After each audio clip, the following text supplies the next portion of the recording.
Graça e paz em nome de Jesus. Nós estamos iniciando a nossa quinta aula, primeira parte da quinta aula da matéria Panorama do Novo Testamento. Essa matéria é mais uma matéria do curso livre de teologia da rede de ensino Instituto Jáfia, e nós estamos aí falando sobre os evangelhos, né? Os 4 evangelhos que na verdade compõem o cânon. Então os 4 evangelhos são canônicos, tá bom? Eles não são apócrifos, tá? Eles são divinamente inspirados, são canônicos, os 4 evangelhos compõem o cânon, porém os 3 primeiros são sinópticos e o 4º, que é João, não é sinóptico, tá? Na última aula nós tivemos concluindo aí o evangelho de Mateus e agora nós vamos começar aí o panorama do evangelho segundo Marcos. O S que começa na frente do título é segundo Marcos e não São Marcos, tá? Marcos é o próprio autor, né? O evangelho segundo a visão, segundo o prisma, segundo as palavras de João Marcos. Marcos significa brilhando ou varonil, e Marcos escreve numa linguagem para os romanos. Já vimos aí que Mateus escreveu para os judeus, Marcos para os romanos, ao qual o judeu era escravo na visão dos romanos, e Lucas vai escrever para os gregos e João vai escrever para a igreja. Marcos em latim significa martelo, e foram escritos pelo próprio nome do evangelista, né? Então aí nós, na verdade, temos que entender algumas coisas. Atos dos Apóstolos, capítulo 12, verso 12, nos diz assim: e considerando ele nisso, foi à casa de Maria, mãe de João, que tinha por sobrenome Marcos, onde muitos estavam reunidos e oravam. A reunião de oração, quando Pedro estava guardado na prisão e a igreja fazia contínua oração, era na casa da mãe de João Marcos, era a casa da irmã Maria. A casa da irmã Maria fazia contínua oração enquanto Pedro estava preso, e Deus enviou seu anjo e milagrosamente ele foi libertado ali da prisão. Então essa Maria é mãe de João Marcos, que vai escrever o evangelho segundo Marcos.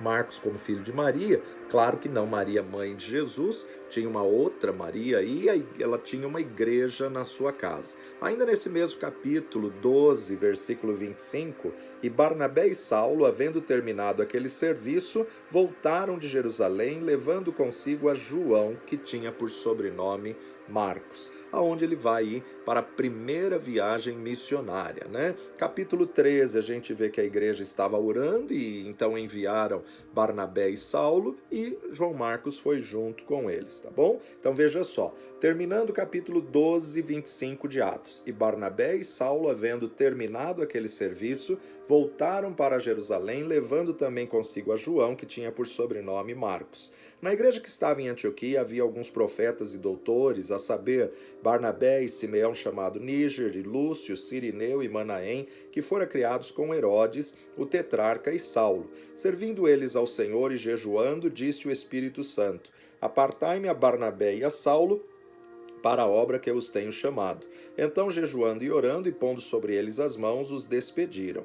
E assim estes, enviados pelo Espírito Santo, desceram a Seleucia e dali navegaram para Chipre, e chegados a Salamina, anunciavam a palavra de Deus nas sinagogas dos judeus, e tinham também João como cooperador. Então você vê que ele está aqui desde o começo da primeira viagem missionária de Paulo, ele está desde o começo. Esse homem viajou muito e contribuiu muito para a expansão e propagação do evangelho. Esse João que é citado aqui é João Marcos, que é, na verdade, o Marcos que escreveu o evangelho segundo Marcos, a qual sua mãe é Maria, que tinha um culto de oração na casa dela.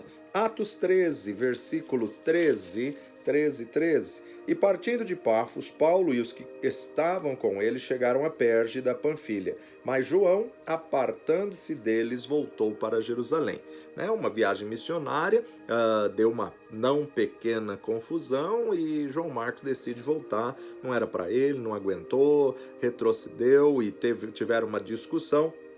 E eles então se dividiram, né? Paulo e Barnabé acabam brigando por causa de João Marcos, e Barnabé tinha a capacidade de reconhecer no pequeno o potencial que ele poderia ser lá na frente.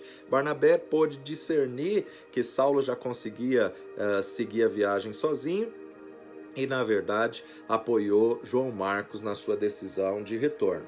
Atos dos Apóstolos, capítulo 15, versículo 37 a 39. Atos 15, 37. E Barnabé aconselhava que tomassem consigo a João, chamado Marcos, mas a Paulo parecia razoável que não tomassem consigo aquele que desde a Panfilha tinha se apartado deles e não os acompanhou naquela obra. E tal contenda houve entre eles que se apartaram um do outro. Barnabé, levando consigo a Marcos, navegou para Chipre. Então tiveram aí uma não pequena discussão, na qual Barnabé agora vai ficar com João Marcos, treinar, discipular, mentorear João Marcos, e Paulo segue agora para a sua segunda viagem missionária, a qual vai aí agregar Silas e Timóteo junto com ele. Então Barnabé tinha essa característica, assim como ele investiu em Saulo na conversão dele, investiu em Paulo na conversão dele, formando aí um grande discípulo. Depois ele viu que chegou o momento de ele trabalhar com João Marcos. Colossenses capítulo 4, verso 10 vai nos dizer: Aristarco, que está preso comigo, vos saúda, e Marcos, sobrinho de Barnabé. Então, olha só, ele era sobrinho de Barnabé, acerca do qual já recebestes mandamentos, se ele for ter convosco, recebei-o. Então, você vê a maturidade, o crescimento, tanto de Paulo quanto de João Marcos, tá? Algumas traduções dizem primo, outras traduções dizem sobrinho, mas o original aponta mais para sobrinho.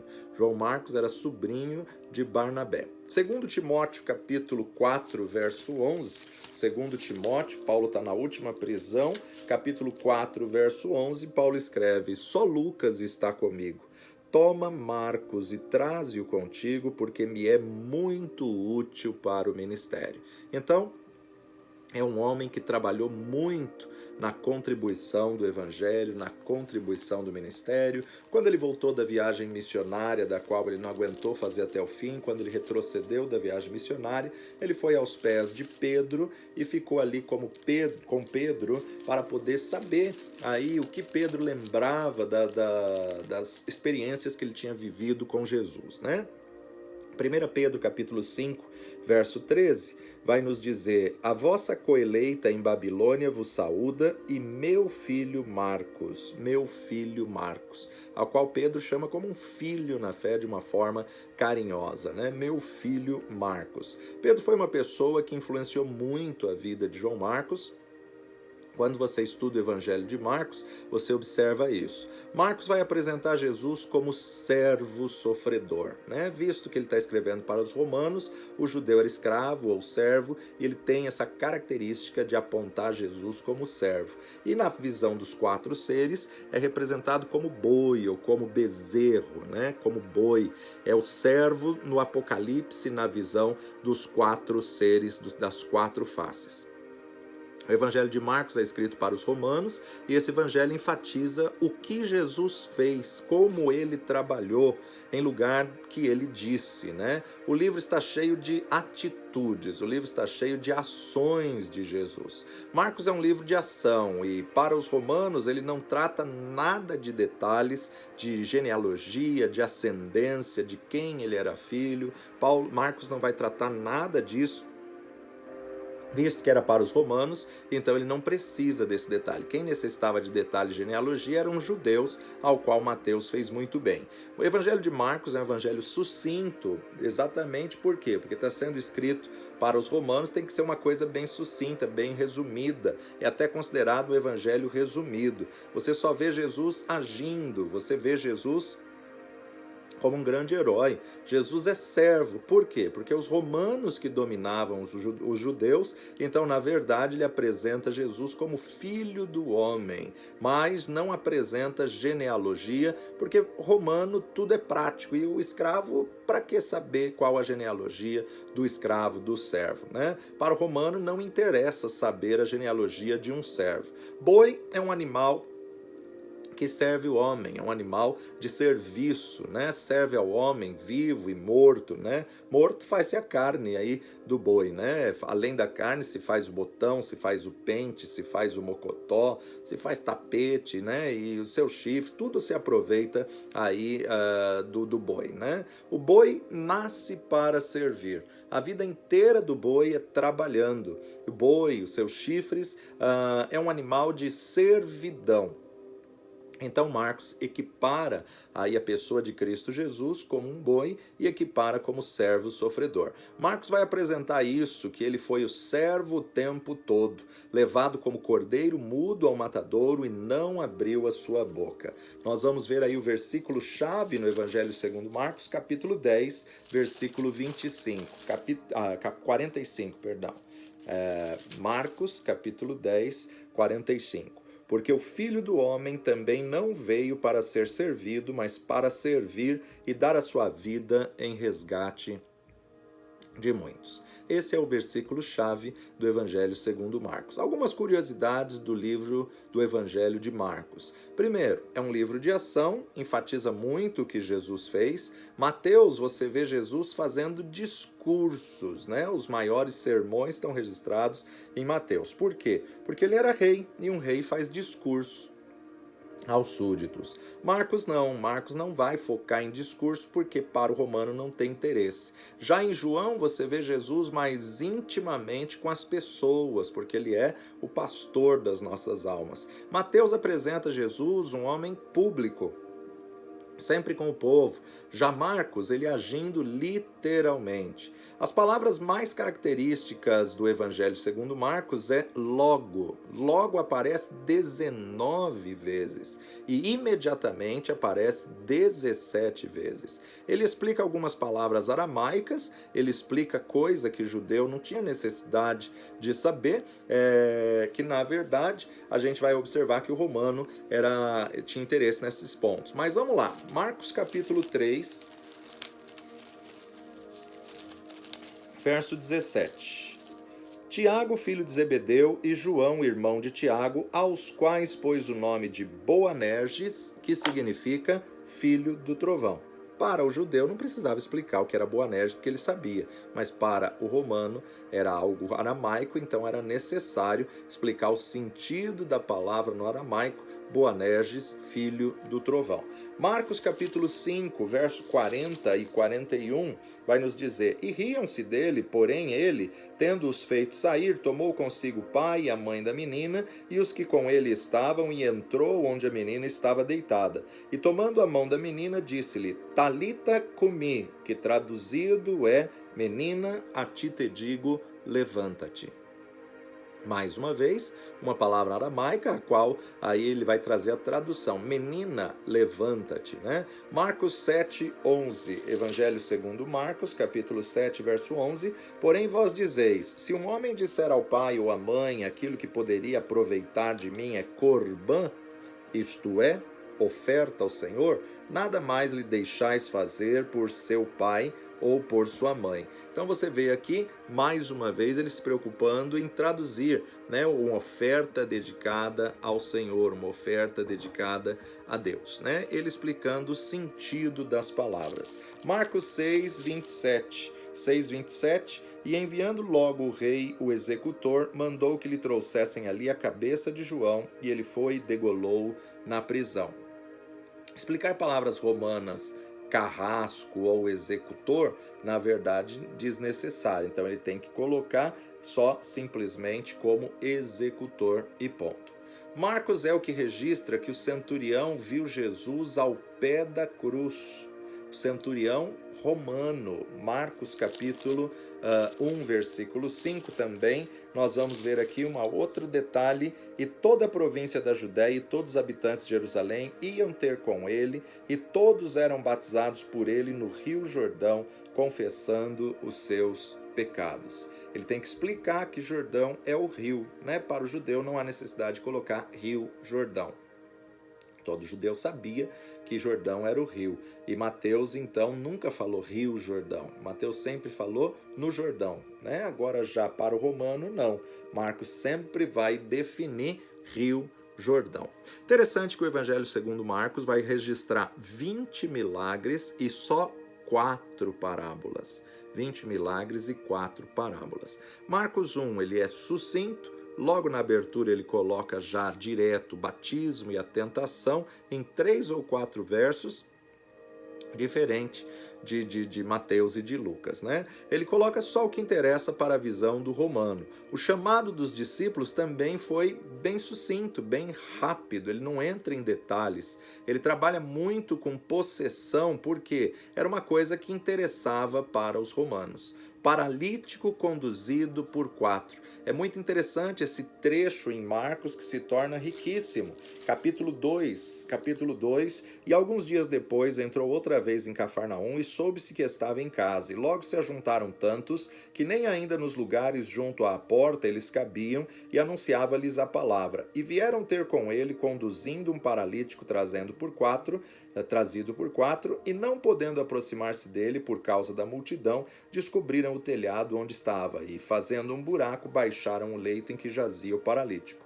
E Jesus, vendo-lhes a fé, disse ao paralítico: Filho, perdoado estão os teus pecados. Estavam ali assentados alguns escribas que arrazoavam em seu coração, dizendo: Por que diz este assim blasfêmias? Quem pode perdoar pecados senão Deus? E Jesus, conhecendo logo em seu espírito que assim arrazoavam entre si, lhes disse: Por que arrazoais sobre estas coisas em vosso coração? Qual é mais fácil, dizer ao paralítico: Estão perdoados os teus pecados, ou dizer-lhe: Levanta e toma o teu leito e anda? Ora, para que saibais que o Filho do Homem tem na terra poder para perdoar pecados, disse ao paralítico: A ti te digo, levanta-te, toma o teu leito e vai para a tua casa. E levantou-se, tomando logo o leito, saiu em presença de todos, de sorte que todos se admiraram e glorificaram a Deus, dizendo: Nunca tal vimos. Então você observa aí uma narrativa sucinta, mas com coisas que realmente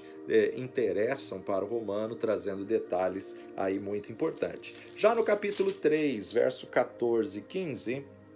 E nomeou 12 para que estivessem com ele e os mandassem a pregar, e para que tivessem o poder de curar as enfermidades e expulsar os demônios. Ponto. Já vai apresentar os 12, tá? Então você não vê ele trazendo detalhe, como que ele chamou um, onde ele encontrou o outro, como que ele convocou o outro. Jesus simplesmente entregando autoridade aos 12 para poder curar enfermos. Então, na sequência, a gente já vê o nome dos 12 definido da seguinte forma, versículo 16. Simão, a quem pôs o nome de Pedro, Tiago, filho de Zebedeu, João, irmão de Tiago, aos quais pôs o nome de Boanerges, que significa filhos do trovão, André e Filipe, Bartolomeu e Mateus, Tomé e Tiago, filho de Alfeu, Tadeu e Simão Zelote, e Judas Iscariote, o que o traiu. Tadeu, aqui na verdade, é Judas Tadeu, tá? Mas ele traz simplesmente como Tadeu. É bonito nós observarmos a maneira como Jesus trabalha o reino, né? Primeiro o mestre faz discípulos, e os discípulos olham como ele faz, né? Então, primeiro o mestre faz, e os discípulos só olham. Segundo lugar, os discípulos fazem junto com ele todas as coisas, aí, até expulsar demônios. E terceiro lugar, os discípulos fazem sozinho e Jesus só olha. Então é interessante a gente observar aí essa forma de discipular. Ele é o maior modelo, ele primeiro faz sozinho e os discípulos olham. Depois ele faz junto com os discípulos e por fim os discípulos fazem sozinho e Jesus só olha. Então no reino nós temos que entender que a grande comissão compreende não só o ir por todo o mundo, pregar o evangelho, mas também fazer discípulos. E fazer discípulos é você treinar pessoas para fazer o que você faz, né? Então os discípulos eram importantes aí no ministério de Jesus. No reino não pode receber e fazer sozinho. Você tem que saber delegar, saber treinar. Não retém aquilo que Deus tem te dado. O segredo do reino é justamente você poder estar formando outras pessoas. Evangelho de Marcos, capítulo 4, ele vai trazer a parábola do semeador, e a parábola do semeador é uma riqueza de informações, né? E outra vez começou a ensinar junto ao mar, e ajuntou-se a ele grande multidão, de sorte que ele entrou e assentou-se num barco sobre o mar, e toda a multidão estava em terra junto ao mar. E ensinava-lhes muitas coisas por parábolas, e lhes dizia na sua doutrina: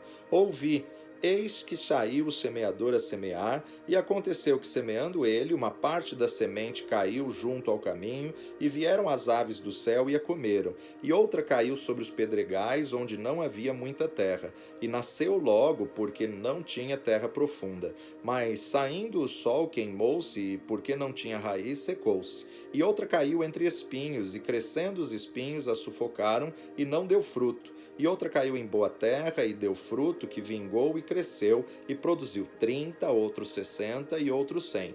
E disse-lhes: quem tem ouvidos para ouvir, que ouça. E quando se achou só, os que estavam junto dele com os 12 interrogaram-no acerca da parábola. E ele disse-lhes: a vós vos é dado saber os mistérios do reino de Deus, mas aos que estão fora, todas essas coisas se dizem por parábolas, para que, vendo, vejam e não percebam, e ouvindo, ouçam e não entendam, para que se não convertam e lhes seja perdoado os pecados. E disse-lhes: não percebeis esta parábola? Como, pois, entendereis todas as parábolas? O que semeia, semeia a palavra, e os que estão junto ao caminho são aqueles em que a palavra é semeada. Mas tendo eles a ouvido, vem logo Satanás e tira a palavra que foi semeada no coração deles. E da mesma sorte, os que recebem a semente sob pedregais, que, ouvindo a palavra, logo com prazer a recebem, mas não têm raiz em si mesmos, antes são temporãos, depois, sobrevindo a tribulação ou perseguição por causa da palavra,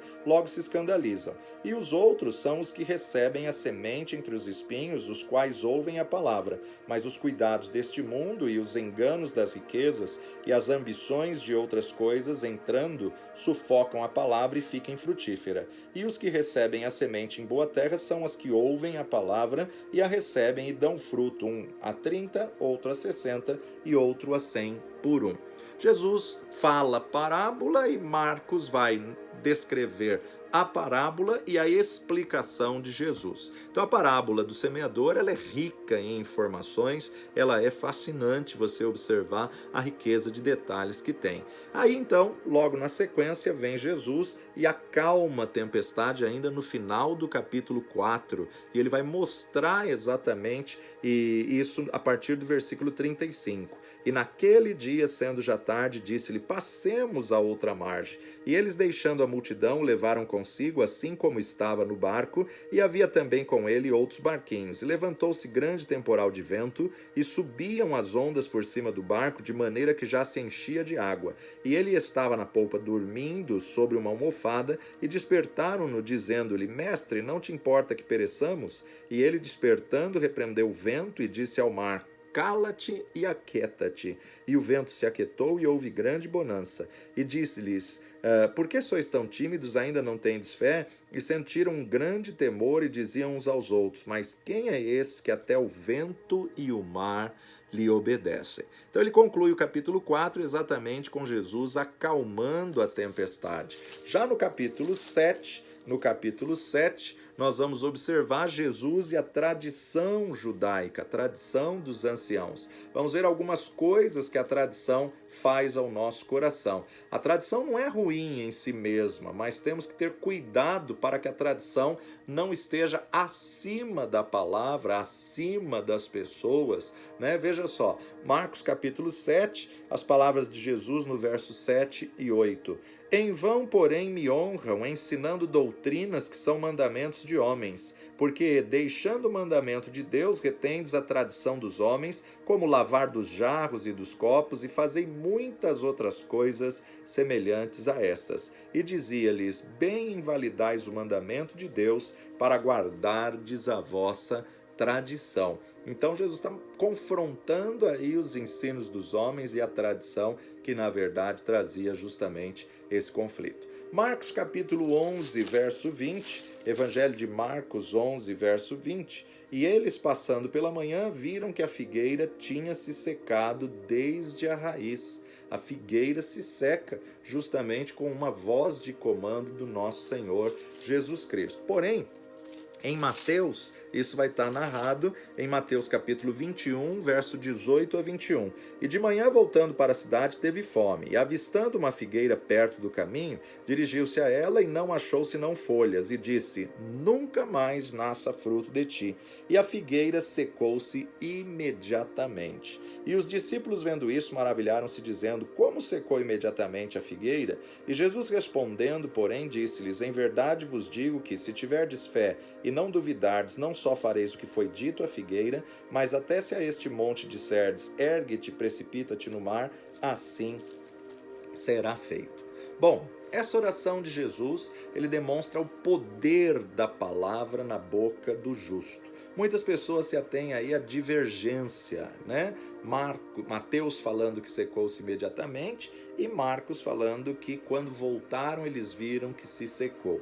Bom, a questão é a seguinte: pode ser que algum discípulo estava com Jesus logo, imediatamente, na hora que ele amaldiçoou a figueira, já secou, seguiram viagem e aquele discípulo ficou impactado, comentando, questionando isso com Jesus. Mas também, quando você está numa caravana, numa equipe, quando você está num grupo, tem diversos prismas a mesma história, tem diversos pontos aí que você pode analisar a história, né? Se alguns já estavam indo na frente, eles só vão observar isso na volta. E Marcos, então, ele escreve o que Pedro narrou. Então Pedro não se ateve na figueira na hora da ida. Isso não é contradição bíblica, isso são prismas diferentes de narrar a mesma coisa. Então, em Marcos, outros só viram na hora que voltaram, só notaram a figueira seca quando eles voltaram e passaram por aquele caminho. Então, a grande verdade também é a figueira não era época de flor, não era época de frutos, né? Mas ela tinha uma flor que era uma flor comestível, era uma flor que saciava a fome das pessoas também. Agora, a grande realidade é que Jesus está trazendo esse milagre, esse feito acerca da figueira, para poder confrontar uma verdade implícita na questão dos fariseus, que só tinham folhas por fora, mas não tinham flores e nem frutos. Só eram vistosos, mas que na verdade não tinham conteúdo, não tinham consistência. Então a grande verdade também é, quando ela não tem as flores, ela não tem os frutos. Mesmo que não era uma época de ela ter frutos, ela tinha que ter a flor comestível. Essa flor ela também não tinha. Então era uma figueira que ela tinha aparência de figueira, ela tinha aparência de que ela iria frutificar, mas ela não tinha fruto e não tinha a flor. Na verdade, o que Jesus está comparando? Era como os fariseus, era uma figueira fariseia, né? Muitas vezes o problema não é o resultado, mas sim a raiz. E ele quer trabalhar no teu interior, no teu coração. Interessante notar que Marcos registra que a figueira secou-se desde a raiz. Pedro não tinha notado, mas Mateus registra que desde o momento em que Jesus falou, ela já secou. O reino espiritual é a palavra, e a importância de nós exercitarmos a fé, a palavra e a ação. Creia naquilo que você declara, creia naquilo que você diz. A palavra é a semente, toda semente, se ela for plantada em solo fértil, ela vai germinar e vai dar frutos. Marcos 12, verso 9 e 10. Que fará, pois, o Senhor da vinha? Virá e destruirá os lavradores e dará a vinha a outros? Ainda não lestes esta escritura? A pedra que os edificadores rejeitaram, esta foi posta por cabeça de esquina. Então vemos aqui a pedra que ele está falando, a pedra de esquina, é a pedra angular, que é o próprio Jesus. As portas antigamente, elas não eram quadradas ou retangulares, né? Elas tinham a parte de cima arredondada. Então, eles iam colocando pedras, encaixando pedras uma nas outras para fechar o arco, para fechar aí como se fosse um batente superior da porta, né? pedra de cima. E a pedra de sustentação, a pedra que vai encaixar para poder fazer esse arco completo, era chamada de pedra angular, a pedra de cima. Por quê? Porque ela era uma pedra losango, uma pedra em ângulo, né? E para fechar a construção, essa pedra era importantíssima para encerrar aí essa parte da construção. Depois disso, então, nós vamos observar que logo na sequência ele já começa a falar acerca da morte de Jesus, já começa a falar acerca do sermão profético, dos princípios de dores, a grande tribulação, mas aí nós estamos no capítulo 15, vai falar no 14 da última ceia, da traição de Jesus no Getsêmani, e no capítulo 15, versículo 40, nós podemos ver, e também ali estavam algumas mulheres olhando de longe, entre as quais também Maria Madalena, Maria, a mãe de Tiago, e o menor, Tiago menor, e o de José e Salomé, as quais também o seguiam e o serviam quando ele estava na Galiléia, de muitas outras que tinham subido com ele a Jerusalém. Alguns dizem que Salomé é a mãe de João. João foi um discípulo de Jesus que se tornou apóstolo do Cordeiro, que era um dos discípulos íntimos, pessoais, né, mais chegado, mais próximo, ou o discípulo amado. E Marcos 16, versículos 19 e 20, ele vai concluir dizendo: Ora, o Senhor, depois de ter-lhes falado, foi recebido no céu, assentou-se à direita de Deus, e eles, tendo partido, pregaram por todas as partes, cooperando com eles o Senhor e confirmando a palavra com sinais que se seguiram. Amém. Interessante que com a palavra e com os sinais, a palavra acompanhavam os sinais acompanhavam a palavra. Os sinais seguem a palavra. Esses sinais seguirão os que crerem. Qual é a mensagem que nós temos aqui? Não pregue os sinais, pregue a palavra que os sinais acompanhem. Pregue a palavra que nós vamos ver aí a consequência, os sinais. Então o Evangelho de Marcos contribui muito, porque ele foi escrito para os romanos e tem todos esses detalhes e muito mais que você pode meditar, você pode estudar, você pode aí pesquisar algo mais. Volto a lembrar que discípulos do Cordeiro ou apóstolos do Cordeiro dos 4 evangelhos eram só Mateus, né, e João. Marcos e Lucas não são discípulos do Cordeiro. Marcos e Lucas não são apóstolos do Cordeiro, tá? Então você vê, Mateus e João é a narrativa de quem viveu com ele, quem viveu a experiência. Mas Marcos e Lucas não, estão narrando o feito por contar de outras pessoas, né? Pela palavra de outras pessoas. Logo depois do Evangelho segundo Marcos, na ordem que nós temos a Bíblia, vem o Evangelho segundo Lucas. Lucas também não estava entre os 12, não era um apóstolo, mas recebeu muitos ensinamentos direto de Cristo e também conheceu todos os 12. Ele andou muito com os discípulos e tanto é que ele vai fazer como uma pesquisa, uma tese, um tratado. Olha só como ele começa o seu evangelho.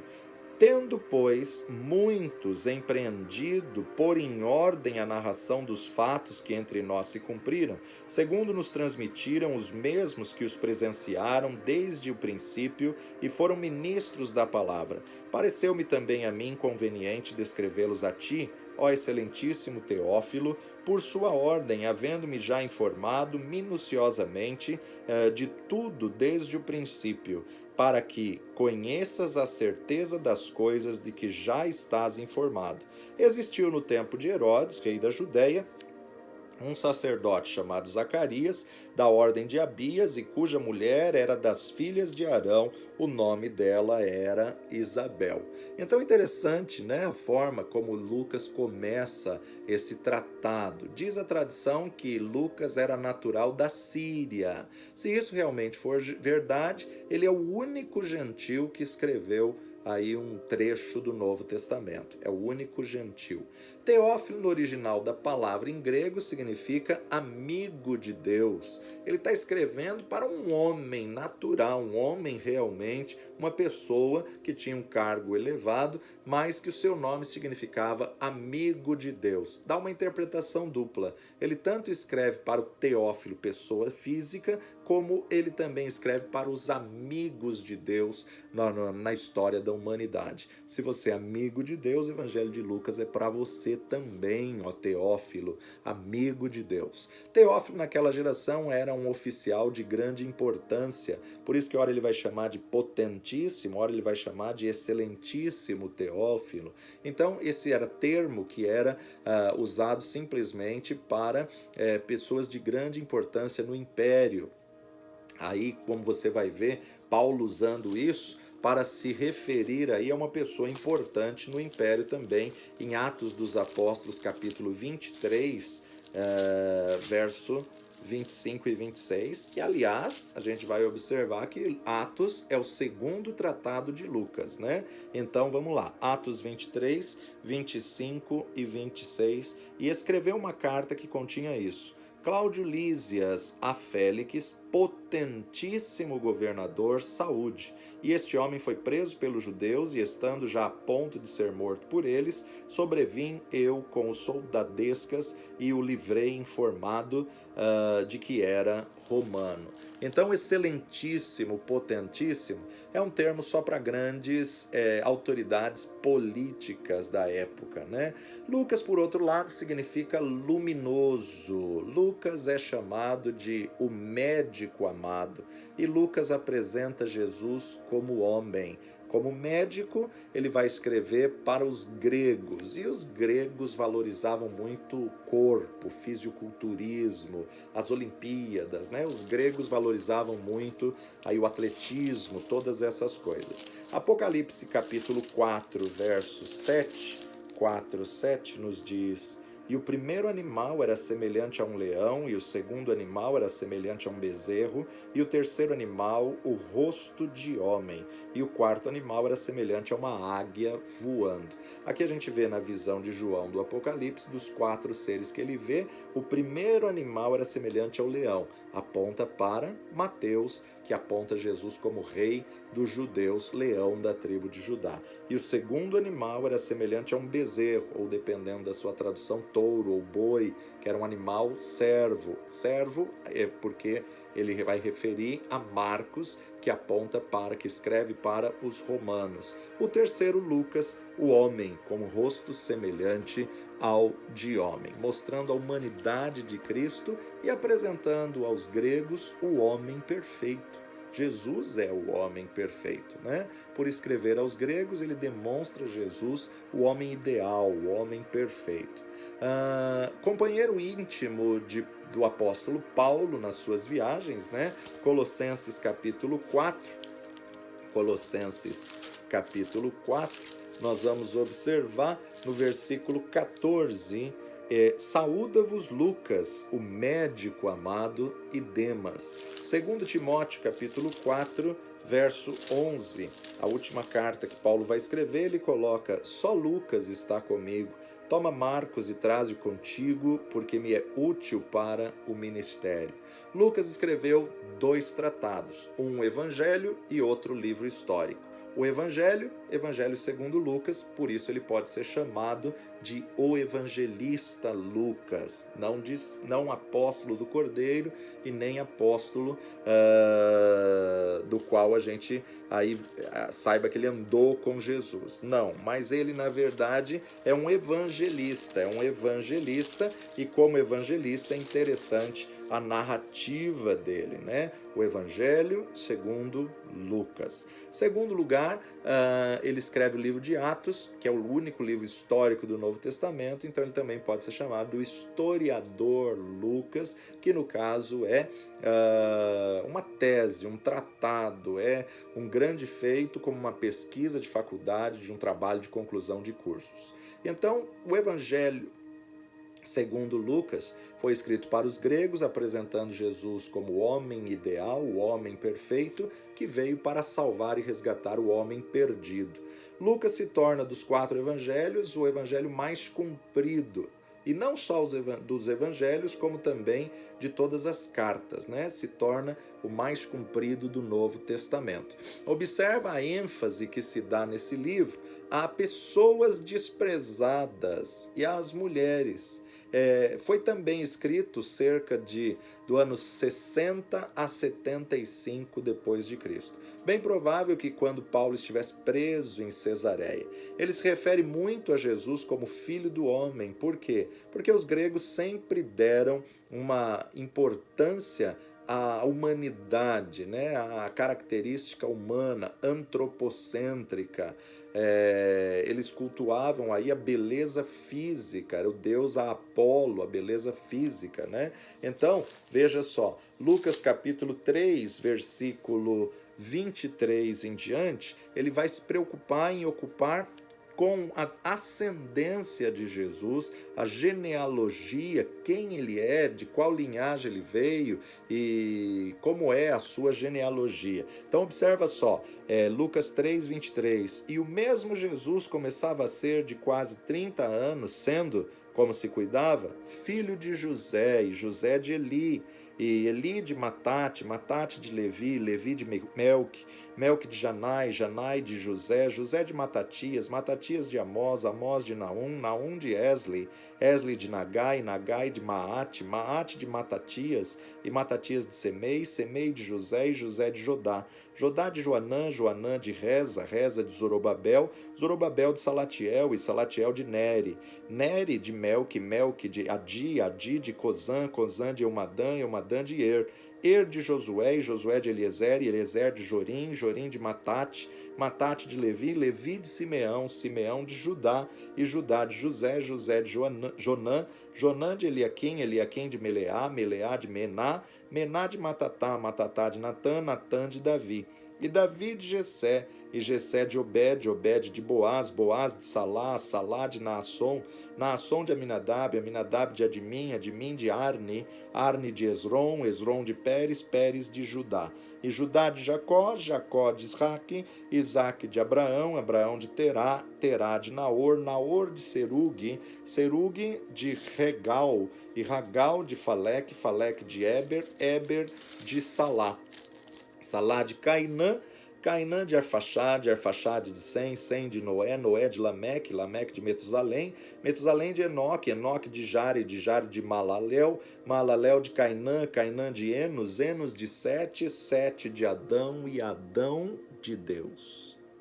Ele nessa genealogia vai voltar à raiz até o Deus Criador que criou Adão.